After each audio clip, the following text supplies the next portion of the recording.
नमस्कार दोस्तों, मैं हूं आपका दोस्त हरिंदर यादव और आप देख रहे हैं मेरा channel math with Harinder Yadav. दोस्तों, आज की इस वीडियो में हम क्लास 10th का चैप्टर नंबर फर्स्ट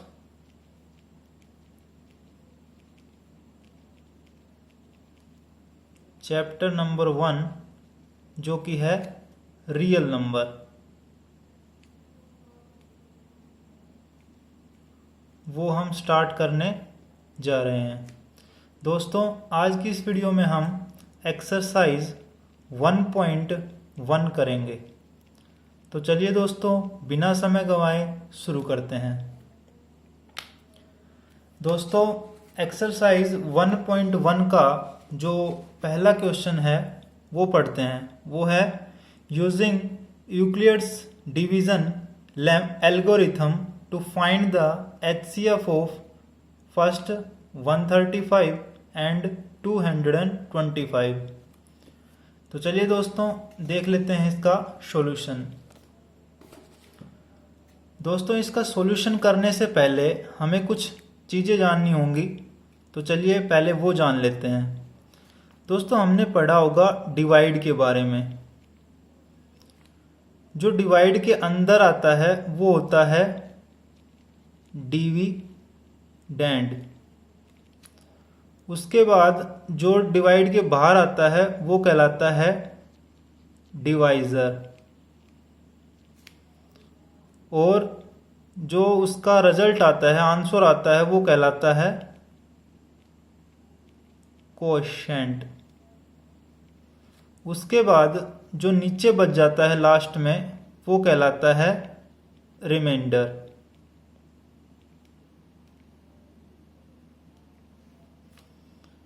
ठीक है, तो यहां से जो है एक इक्वेशन बन के निकलती है कि जो डिविडेंड है, डिविडेंड वो इक्वल होता है divisor multiply by quotient plus remainder के। तो इसको हम बोल सकते हैं, यदि हम डिविडेंड को a मान लें, डिवाइजर को b मान लें और कोशेंट को q मान लें और रिमाइंडर को हम मान लें स्मॉल r, तो ये क्या बन गया? ये बन गया a is equal to b q plus में r के इक्वल। और एक चीज देखिए दोस्तों, यदि जो रिमाइंडर आएगा, हमेशा जो रिमाइंडर आता है वो डिवाइजर से छोटा आता है, वो कभी भी डिवाइजर से बड़ा नहीं हो सकता, क्योंकि जो रिमाइंडर होता है वो हमेशा छोटा ही आएगा। यदि बड़ा आ गया तो वो फिर से डिवाइड हो सकता है। एक एग्जाम्पल के थ्रू देख लेते हैं।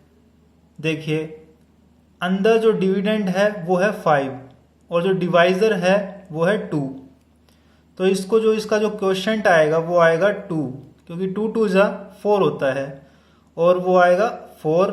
उसके बाद जो रिमाइंडर बचेगा वो बचेगा 1। तो यहाँ पे जो रिमाइंडर आ रहा है वो यहाँ पे डिवाइजर से छोटा आ रहा है। डिवाइजर तो यहाँ पे 2 था, जबकि रिमाइंडर जो है 1 बच रहा है। देखिए, ये कभी भी इससे बड़ा नहीं हो सकता या फिर इसके बराबर भी नहीं हो सकता। देख लो आप देखिए, यदि यहाँ पे ये 2 होता तो क्या होगा? ये 1 से फिर से डिवाइड हो रहा होता, 2 1 जा 2, और ये कैंसिल आउट होके 0 आ रहा होता। इसलिए ये हमेशा इससे छोटा ही रहेगा। जो रिमाइंडर आएगा वो हमेशा छोटा आएगा, कभी भी इससे बड़ा नहीं हो सकता।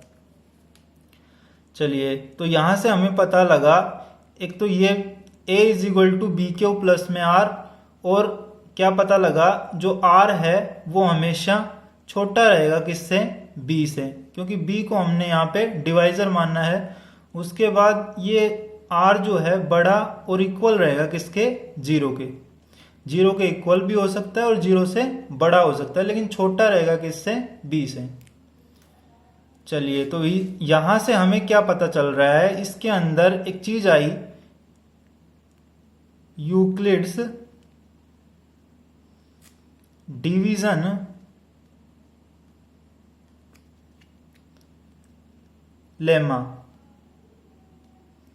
ये जो यूक्लिड्स डिवीजन लेमा होता है वो होता है a is equal to b q plus में r, और r जो है वो क्या होता है, छोटा रहेगा b से और ग्रेटर देन और इक्वल टू रहेगा 0 के। तो ये यूक्लिड्स डिवीजन लेमा होता है दोस्तों। चलिए अब क्वेश्चन के ऊपर आते हैं। क्वेश्चन नंबर 1 का फर्स्ट पार्ट हम करेंगे। उसके अंदर यूक्लिड्स डिवीजन लेमा का यूज हमें करना पड़ेगा, क्योंकि उसके अंदर बोल रखा है कि using Euclid's division algorithm to find HCF. तो इसके अंदर फर्स्ट क्वेश्चन था, उसके अंदर दो वैल्यू दी हुई है 135 एंड 225, ये दो वैल्यू गिवन है दोस्तों। तो इसमें क्या करेंगे, हम यूज करेंगे यूक्लिड्स डिवीजन लेमा का, और इसके अंदर हम जो बड़ी वाली टर्म होगी उसको a मान के चलेंगे और जो छोटी वाली होगी उसको b मानते हुए ये फॉर्मूला लगाएंगे, यूक्लिड्स डिवीजन लेमा लगाएंगे, यहाँ पे यूज करेंगे। तो 225 को लिखेंगे a की जगह और b की जगह लिखेंगे 135 को। उसके बाद हम क्या करेंगे, हमें वही करना है जैसे डिवाइड नहीं करते हैं हम। डिवाइड के अंदर क्या करते हैं, अंदर तो लेते हैं a को, यानी कि 225 को हमने मान लिया यहाँ पे डिविडेंड, जबकि डिवाइजर हमने मान लिया 135 को। और इसको अब हम सोल्व करेंगे तो क्वेश्चन चाहिएगा हमें, और फिर लास्ट में जो रिमाइंडर बचेगा वो चाहिएगा हमें।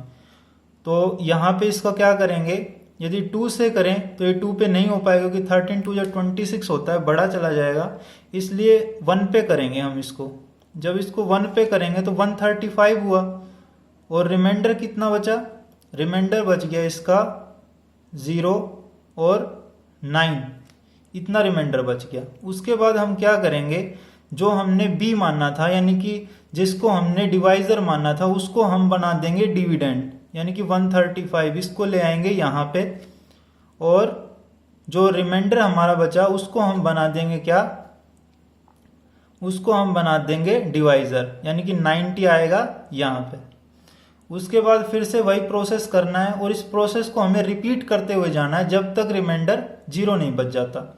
तो यहाँ पे ये जाएगा 1 के ऊपर फिर से, और रिमाइंडर बच जाएगा कितना 45। फिर उसके बाद हम क्या करेंगे, इसको फिर से हम a की जगह ले आएंगे और रिमाइंडर को हम b की जगह ले आएंगे। उसके बाद फिर से इसको मल्टीप्लाई करेंगे, 2 पे चला जाएगा और रिमाइंडर बच जाएगा 0। जब रिमाइंडर 0 बच जाएगा तो उस टाइम के ऊपर जब डिवाइजर जो रहेगा, यानी कि b की वैल्यू जो रहेगी, ये डिवाइजर हमने मान रखा है डिवाइजर, तो जो b की वैल्यू होती है वही क्या होती है, HCF होता है इन दोनों नंबर का। तो HCF यहाँ पे आंसर आएगा, HCF इज इक्वल टू 45, यही इसका आंसर होगा दोस्तों। यदि फर्स्ट स्टेप आपको समझ ना आया हो तो एक बार फिर से बता देता हूँ। ये वाला फर्स्ट स्टेप, इसके अंदर क्या है कि हमने 225 को तो अंदर लिया क्योंकि उसको हमने डिविडेंड माना है। उसके बाद 135 को हमने डिवाइजर माना है। तो क्या करेंगे, यहाँ पे हमने 1 से मल्टीप्लाई, यानी 1 इसका क्वोशिएंट होगा, 1 से मल्टीप्लाई करेंगे तो 135 आएगा, और इसको हम सोल्व करेंगे, माइनस करेंगे तो 0 ये आएगा और 9 ये आएगा, यानी 90 इसका रिमाइंडर होगा। और वही हमने लिखा, रिमाइंडर को हमने 90 लिखा, और ऐसे ही हमने अगले स्टेप भी किए हैं। तो ये था फर्स्ट क्वेश्चन। बाकी के जो पॉइंट सेकंड और थर्ड बच गया वो मैं नहीं करवा रहा हूँ, वो आपको करने हैं अपने आप। चलिए सेकंड क्वेश्चन के ऊपर चलते हैं। तो दूसरा क्वेश्चन है दोस्तों, show that any positive odd integer is of the form 6q + 1 और 6q + 3 और 6q + 5 where q is some integer. ध्यान दीजिएगा दोस्तों, यहाँ पे बात कर रहा है ऑड इंटीजर की, एनी पॉजिटिव ऑड इंटीजर की। तो कह रहा है, ये कह रहा है कि प्रूव करिए कि कोई भी ऑड पॉजिटिव ऑड इंटीजर जो है वो इस फॉर्म में होगा 6q+1, 6q+3 या फिर 6q+5 के अंदर। तो चलिए दोस्तों देख लेते हैं इसको कैसे करना है। ऊपर वाले क्वेश्चन में एक बात और रह गई। क्वेश्चन बोल रहा था कि यूजिंग यूक्लिड्स डिवीजन एल्गोरिथम। तो हमने तो देखा यूक्लिड्स डिवीजन लेमा के बारे में। यूक्लिड्स डिवीजन लेमा के बारे में हम पढ़ चुके हैं। ये होता है a = bq प्लस में r। लेकिन हमने एल्गोरिथम के बारे में तो पढ़ा ही नहीं। वो क्या होती है? वो दोस्तों होती है यूक्लिड्स डिवीजन लेमा का यूज़ करके, और जो HCF हमने निकाला है, जो कंप्लीट प्रोसेस, जो बार बार स्टेप्स यूज हुए हैं यूक्लिड्स डिवीजन लेमा के, तो इन सब स्टेप्स का यूज करके कंप्लीट स्टेप्स और जो आंसर निकलता है उस पूरे प्रोसेस को क्या बोलते हैं?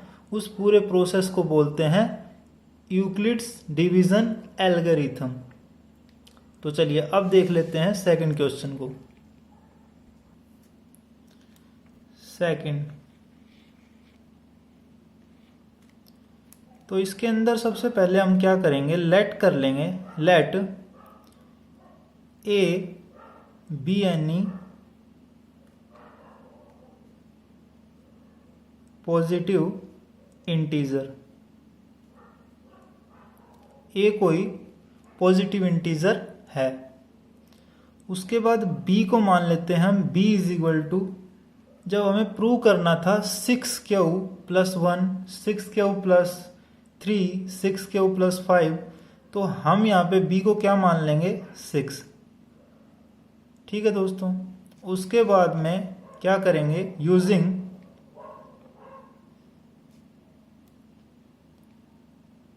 Euclid's division lemma. Euclid's division lemma का हम यूज करेंगे, जो कि क्या होता है a = bq प्लस r के इक्वल। और जो r है वो क्या है? वो ग्रेटर देन और इक्वल टू तो है 0 के, जबकि लेस है किससे? लेस है b से। उसके बाद क्या करें, अब हमने मान लिया था a को तो हमने पॉजिटिव इंटीजर मानना था, जबकि b को हमने 6 माना था, तो वो पुट कर लेंगे। तो a = यहाँ बन गया 6q के इक्वल और प्लस में r। तो यहाँ से क्या हुआ कि जो r है वो छोटा रहेगा किससे? 6 से, और r जो है ग्रेटर देन और इक्वल रहेगा 0 के। तो यहाँ से हमें पता लगा जो r की वैल्यू होंगी, दिस सिंप्लाइज दैट r जो है वो इक्वल हो सकता है किसके? 0 के, 1 के, 2 के, 3 के, 4, 5, बस 5 तक इक्वल हो सकता है। उसके बाद अब क्या करना है अपने को, हम करेंगे इस इक्वेशन को हम मान लेते हैं फर्स्ट, इक्वेशन 1 मान लेते हैं। तो फिर क्या करेंगे, putting r = 0 in equation 1 first के अंदर, और यहां से r जब 0 पुट करेंगे तो क्या बन गया? a = बन गया 6q, क्योंकि r तो 0 हो गया, तो 6q + 0, तो बन गया क्या? a = 6q के इक्वल। ऐसे ही हम क्या करेंगे, फिर r = 1 पुट करेंगे, तो a बन जाएगा a = 6q + 1 के इक्वल। उसके बाद हम r = 2 पुट करेंगे, तो क्या बनेगा? ये बन जाएगा a = 6q + 2।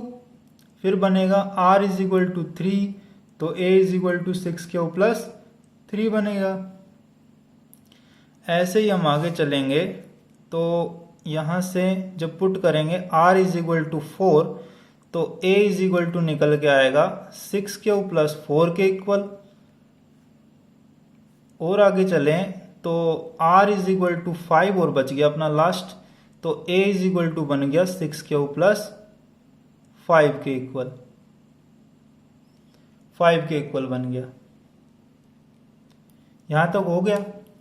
अब जो क्वेश्चन बोल रहा था वो कह रहा था कि हमें ओड पॉजिटिव इंटीजर चाहिए जो इस फॉर्म में हो। तो हम क्या करेंगे, हमें पता है जब भी, चलिए नेक्स्ट पेज पे देख लेते हैं एक बार, कुछ एक बातें समझनी होंगी हमें।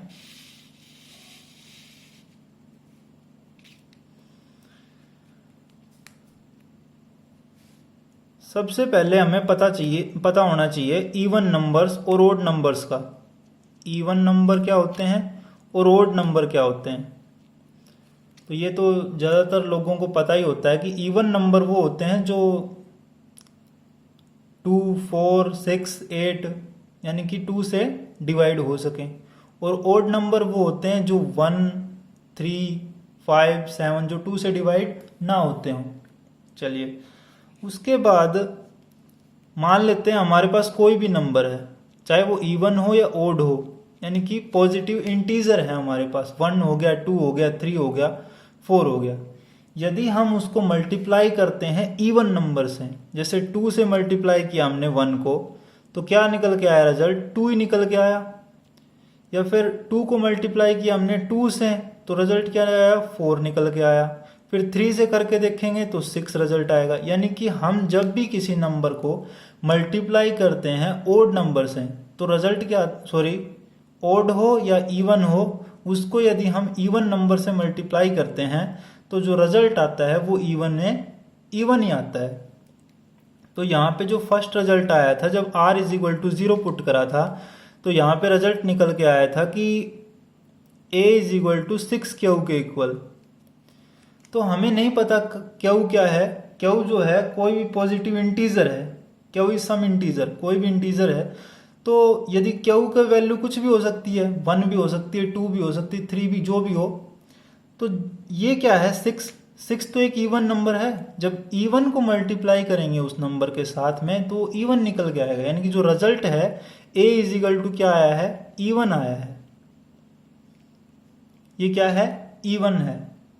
और हम ये भी जानते हैं जब कोई इवन नंबर बनता है, जैसे 2 क्या है, एक इवन नंबर, और उसमें एक और ऐड कर दिया जाए तो वो 3 बन जाता है। और 3 क्या है, वो ओड नंबर है, तो ओड बन जाता है। ऐसे ही नेक्स्ट रिजल्ट के अंदर हम देखें तो a इज इक्वल टू बन रहा था 6 क्यू प्लस 1 के इक्वल।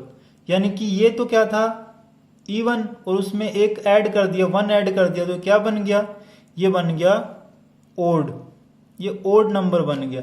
और हमें चाहिए क्या था, ओड नंबर। तो यहां से क्या निकल के आया, ओड नंबर 6 क्यू प्लस 1। उसके बाद अगला जो आया था a is equal to 6 q plus 2। जब 2 ऐड करेंगे तो फिर से वो इवन बन जाएगा, इवन। और अगला क्या है, a is equal to 6 q plus 3। ये क्या हुआ, ये ओड है। फिर उसके बाद 4 ऐड करेंगे तो वो भी इवन होगा। और हमें क्या चाहिए, a is equal to 6 q plus 5, ये चाहिए था हमें। ये भी क्या है, ये भी ओड है। तो यहां से हमें क्या पता चला कि जो ये लास्ट था इसके अंदर ये इवन है, ये ओड, ये इवन, ये ओड, ये इवन और ये ओड। और हमें क्या चाहिए थे, ओड नंबर्स चाहिए। तो ओड के क्या निकल गया है, नंबर 1, नंबर 2 एंड नंबर 3। और यही हमें प्रूव करना था। तो यहां से हम प्रूव कर चुके हैं और यहाँ पे लास्ट में लिख देंगे कि ये प्रूव हो चुका है। ये even numbers odd positive integers इस फॉर्म में होंगे। तो ये था दोस्तों आपका सेकंड क्वेश्चन। अब चलते हैं थर्ड क्वेश्चन की तरफ। तो दोस्तों ये चीज़ तो आपको समझाने के लिए थी, और इसके बाद में हम पीछे तक जितना मैंने करवाया वहां तक आएगा। उसके बाद में हम क्या लिख देंगे कि hence any positive odd integer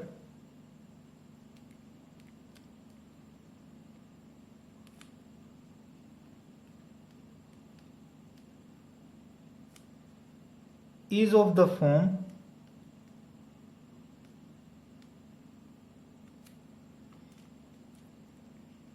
six q plus 1, 6 q plus 3, सबके बीच में और लगा दीजिए दोस्तों, और 6 क्यू प्लस 5 ये आएगा।